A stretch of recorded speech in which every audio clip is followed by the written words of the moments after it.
My name is Jim Sellers. I'm a plaintiff's trial attorney who practices in Oregon, Washington, and I'm going to try and answer some questions for you that I have clients ask me about, and when they come in to retain me, they frankly have no idea of what to expect in terms of how we present their claim and try and settle it and approach the insurance carrier that we're attempting to settle a claim with. So I'm going to try and give you a rough outline of how we do that.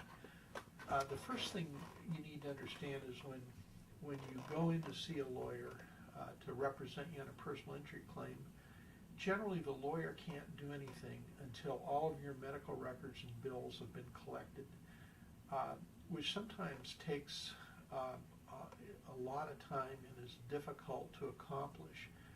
In fact, sometimes I ask my clients to help me collect the bills and records because they'll have an easier time than I will have and at less expense.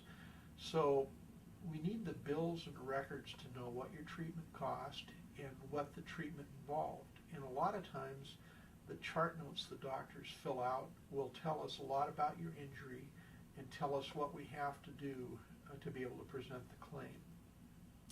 So to give you an example, you have bills, and I think everybody understands what bills are, but chart notes are a record that the doctor keeps of what he did at the visit that you had with him each time you go in to see the doctor.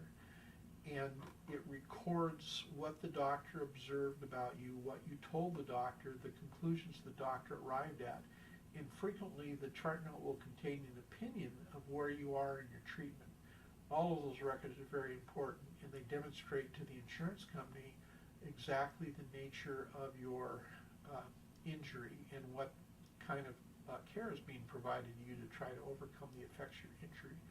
So if a lawyer is going to settle your case, your lawyer needs all of those chart notes and bills for all of your treatment in order to properly present the claim and to make sure that there's payment made for the cost of the care.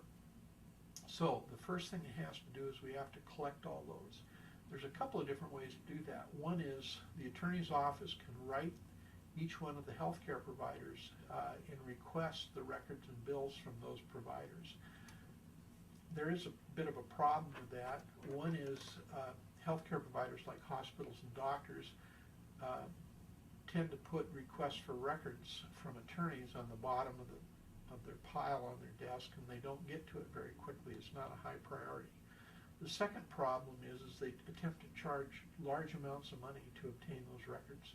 So for instance, a typical charge that a healthcare provider will attempt to impose is a $25 administrative fee and then approximately $1 per page of every medical record that you request. Sometimes I'll request medical records only to find out that the clinic or the hospital that I'm requesting the record for does not have any records because there's been a mistake about whether you treated there or not. And if that happens, they will send back a response in which they will impose a $25 administrative fee and charge $1 for the one-page letter that I sent them requesting the record. And so that's kind of the thing you run into. Frequently what I'll do, particularly with